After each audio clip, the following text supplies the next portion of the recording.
জাতিসংঘের মঞ্চে বাংলাদেশ বিরোধী নাটক। কানাডা প্রবাসী অগাস্টিনো চাকমার মুখে কার কথা? বাংলাদেশের বিরুদ্ধে আন্তর্জাতিক মঞ্চে আবারও সরব হয়েছেন সন্তুল আরমান নাতনি অগাস্টিনো চাকমা।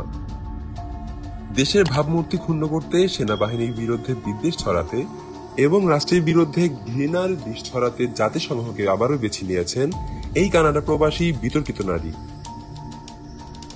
সেনা ক্যাম্প প্রত্যাহার, বাঙালিদেরকে পাহাড় থেকে বের করে দেওয়া, ধর্মীয় বিদ্বেষ ছড়ানো সবকিছু মিলিয়ে যেন অগাস্টিনার মুখে আসল স্ক্রিপ্ট তুলে দিয়েছে জেএসএস। প্রশ্ন উঠেছে, আদৌ কি তিনি নিজে কথা বলছেন, না কারো এজেন্ডা বাস্তবায়ন করছেন?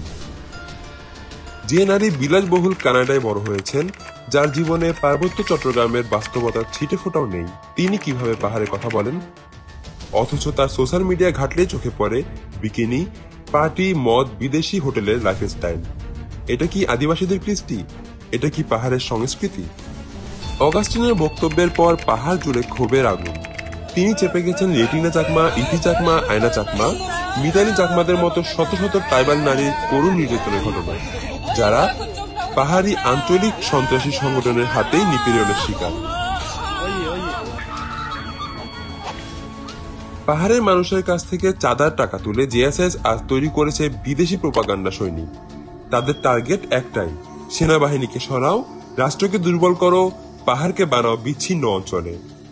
এটাই কি জেএসএস এর মূল মিশন? এক ইন্টারভিউতে এক চাকমা উপজাতি বলেছেন, আমরা শান্তি চাই। ওনারা বিদেশ থেকে এসে পাহাড়ের নামে মিথ্যা ছড়াচ্ছে। আসল পাহাড়িদের কষ্ট কেউ তুলে ধরে না। অগাস্টিনো চাকমার মতো প্রবাসীদের দিয়ে বাংলাদেশ বিরোধী অপপ্রচার চালানো হচ্ছে জাতিসংঘের মতো গুরুত্বপূর্ণ মঞ্চে। যে দেশে সংবিধান অনুযায়ী আদিবাসী বলে কিছু নেই, সেই দেশ থেকে আদিবাসী প্রতিনিধি পাঠিয়ে কার স্বার্থ রক্ষা করা হচ্ছে?